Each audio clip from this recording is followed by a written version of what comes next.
I'm excited to have with me today internationally renowned comedian Darryl Lenox.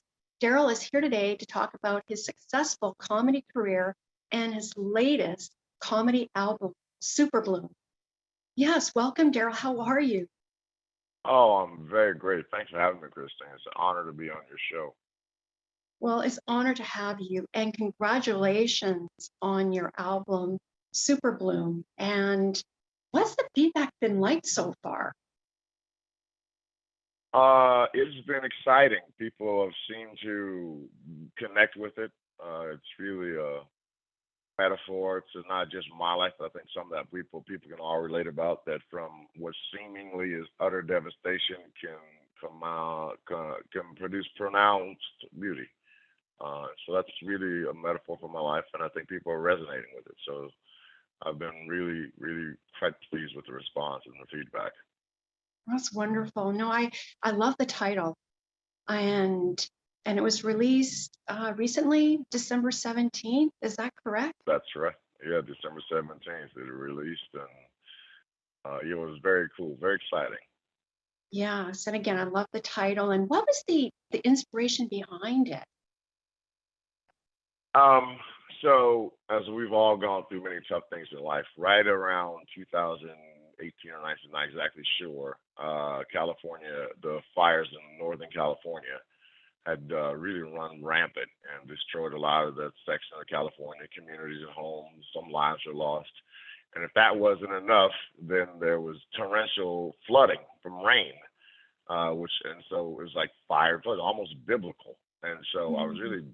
really struck by where's the hope in something like that when it happens like that. You lose fire, destroys your home, and then flooding, and then because the fire oxidized the soil, Chris, it caused a burst of poppies so incredibly beautiful and pre-season that people from all around the world flew in to see those poppies, and it resurrected the community's financial straits. And so it really struck a chord with me because at that time in my life, um, my first wife, who we'd been only married for 4 months, but we remained close friends, committed suicide, and then my father, who really has had the biggest impact on my life than anybody, had come with cancer and decided he was not going to fight it. So I was looking for some sort of universe, life-driven, answers. And when I got that, the super bloom happened, it made sense to me, and so that's where the title came from. Mhm. I mean, and like there are 11 stories on the album. Um, can you tell us a little bit? Like you have like the first one, I believe, is Super Bloom, and then you got No, No, No. But can you tell us a little bit about the stories? Well, let me backtrack a little bit with some people who haven't familiar with my work. The album in Genesis, uh, 2012, I believe, we recorded a special Blind Ambition at the Vogue Theater in Vancouver, my favorite city in the world. And Mhm. that turned into an album and a successful comedy special on the cable in the States. And so, but the thesis of that was that I was having surgery and I was so afraid of becoming totally blind that I had some suicidal thoughts. And if the surgery didn't work out, that's what I thought I would do to myself. But the surgery worked out, and so I had new perspective. And fast forward some 8 years later, I did become totally blind, and so no longer do I feel any hindrance of being blind or fear of it. It's really turned my whole life upside down in incredibly positive ways. So that's what the album Super Bloom was about, a follow up to that. And so learning how to not take everything so seriously and realize it's not about me anymore.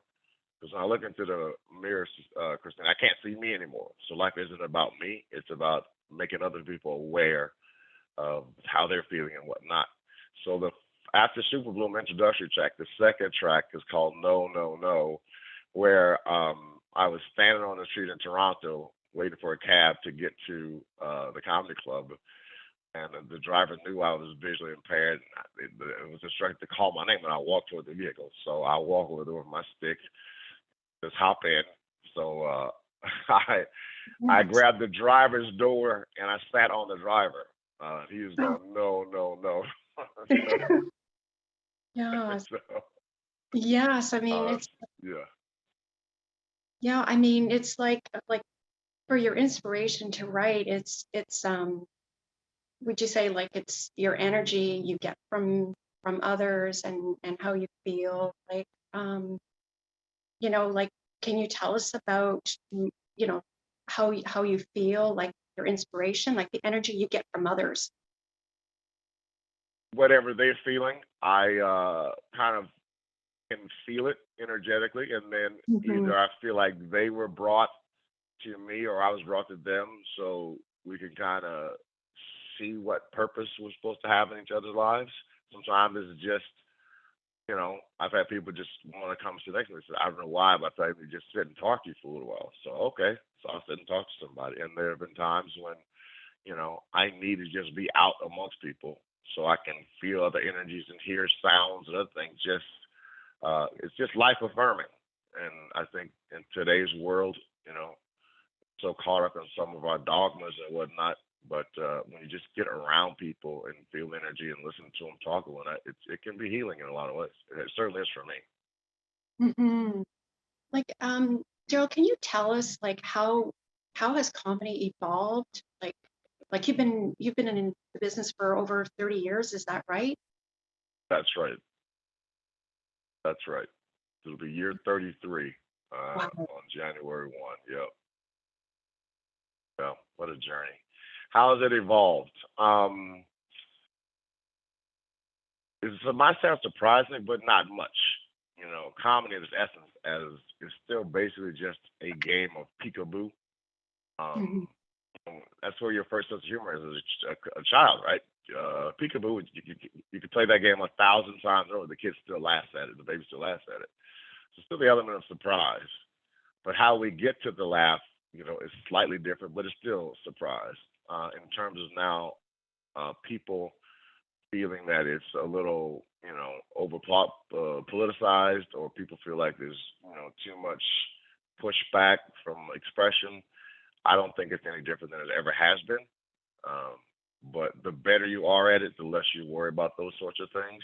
And for the newer comics, I would say, just trust your sense of humor, and you know that's use the best guys just do what feels right to you, and people will adjust to it.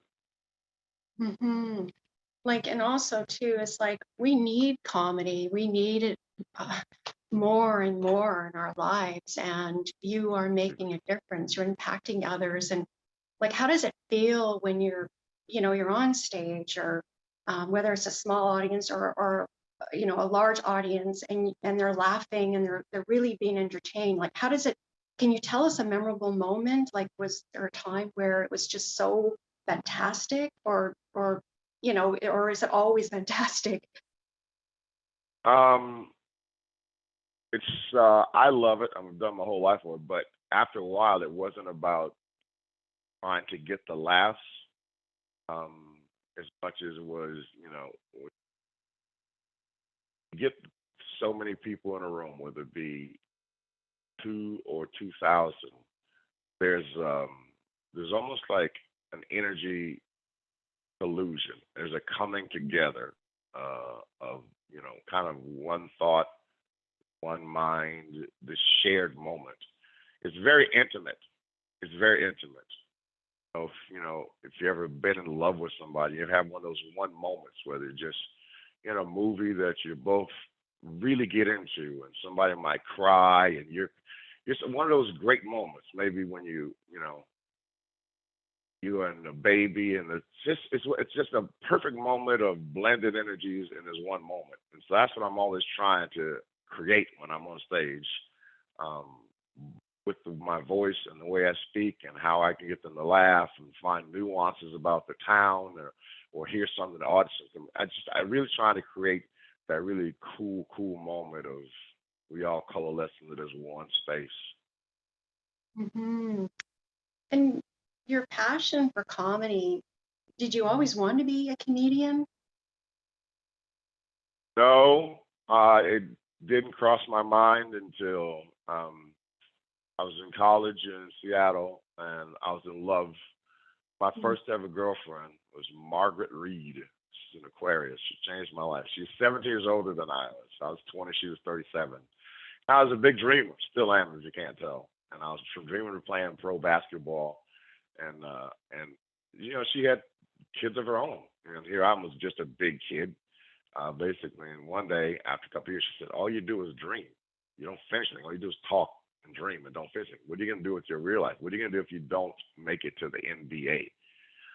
And it really scared me because I never thought about not making it. And so we got into a huge argument. I stormed out, and then I went and I saw in the newspaper it said open mic comedy, Mm. Comedy Underground in Seattle. So I just called the club, and they said you come down on Monday at 7 o'clock and sign up. So I did, uh, and and Wow. that was it.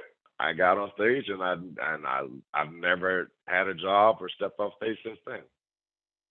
Wow. I mean, so were you nervous or and like how did you feel? I was not nervous.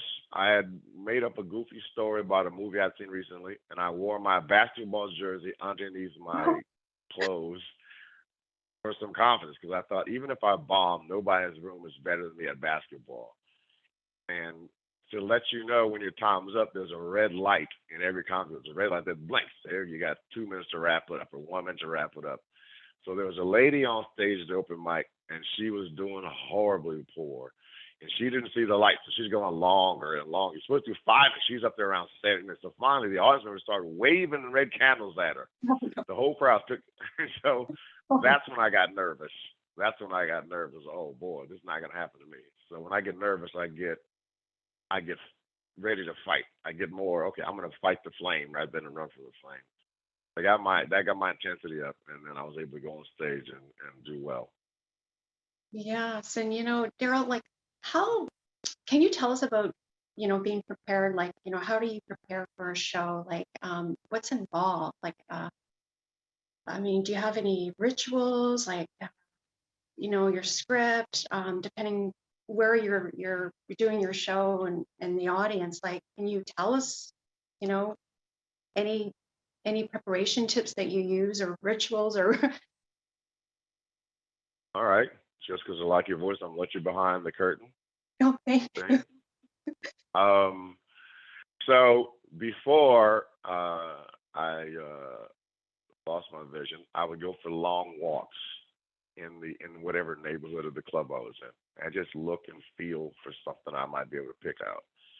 Kind of get out of my conscious, let my subconscious create. So I just walk. Then it became I write out my set word for word so I could memorize it. Then as I got more successful in the game, it became okay, treat it like a profession. So I don't talk a lot. I listen to music, shower once, and then pick my favorite songs back then to get me motivated. Now, at this stage in my game, since I can't write anymore, I can't go for long walks by myself. I listen to tons and tons of comedy. Put on Sirius XM and listen to comedy, just so my brain starts to process humor again. And since I can't write anymore, everything's based on something I might remind, have a memory of telling this story before, or just basically go out there on stage and let it create. But it's it's a total consumption is what I have to do to prepare. Total consumption in comedy and keep my mind open. Listen Mhm. to music, tons of Oh, music. that's wonderful. And what does your family think of you? You're so successful. Have you always had a supportive family, I should say? Nope. Um, nope. um, uh, no. No. My mother didn't get it. She said, "I just don't think you're funny." Uh, and then what changed her mind, I think, uh, two things happened. One, she was with switchboard operator in Las Vegas, and a famous comedian was called down, and she said, "Oh, you're a comedian." My son's me. She goes, "Well, who's your son?" And my mom goes, "Darryl Lenox." She goes, "He's very funny." So my mom goes, "Wow, that person thought you funny, so you must be funny." The second time I got affirmation from my mom was she was wearing a T-shirt of mine for my special blind ambitions at the grocery store in Las Vegas at Walmart. And the cashier goes, "You know Darryl Lenox?" And she goes, "Yes, I made Darryl Lenox." So the cashier gave her the groceries for free. So Oh, from that moment on, my mom has been my biggest fan. oh my She didn't goodness. start out that way. She didn't start out that way. My father is a very big fan as well, but he just wasn't around in the early stages of my career. But all my sisters and everybody, they're very supportive now. Oh, that's wonderful, Daryl. And that's such a, funny story, but a great story. I just love hearing it. It's wonderful. And Thank you. yeah, so what is next for you? Comedically, I would like to turn this album into another comedy special, Mhm. and then whatever comes with that. Business wise, I've been on a venture of um, taking over some comedy clubs. I owe so much of my life to Canada and the Canadian comedy community, and I've been working on a deal to try to acquire the Yuck Yucks franchise. And so I'm getting closer to that, but I really believe so much in that franchise and that country that I kind of want to pump some new life into it and kind of help exalt and raise some standards of what I think the Canadian comedy community is capable of. And I want to try to expand that brand into the U.S. So we're working on acquiring a club down in Florida right now as well. But I want to, at some point, make comedy clubs just impeccable places for work so the industry isn't so feast or famine. You shouldn't have to be as famous as Jim Carrey and just famine where you're living in a car, leaving hand to mouth. There's got to be a Mm, place in between those two things, and I believe that should be the comedy club community. So that's really a huge passion for me. So whatever success I get from my albums and specials, those sorts of things, will be driving that will be driving that platform of the business. yes, great. And where can people listen to your album? It's on Cloud, right? It's on every platform, what music Yeah. platform you have, Amazon, iTunes, Apple, Spotify. It's out there. Yes. And your website too, right? Yep, yep. DarylLennox.com, and then I'm on all the social media things. It's me. It's me saying it. It's obviously me not writing or typing it, but I'm telling to somebody and they're putting it up there, so let everybody know that. Right. And Daryl, is there anything else you'd like to add? Um, no, I don't think so. This is always therapeutic to get to talk to people about this process and learning who I am. I really appreciate the opportunity. Yes, no, it was wonderful, and I'd love to interview you again in six Absolutely. months. If that's Okay, okay. sure. I'll probably be back in Vancouver then, so That's, it won't be so Zoom call in type things. But I would love to. I like to ask you a bunch of questions when we interview each other next time. Okay.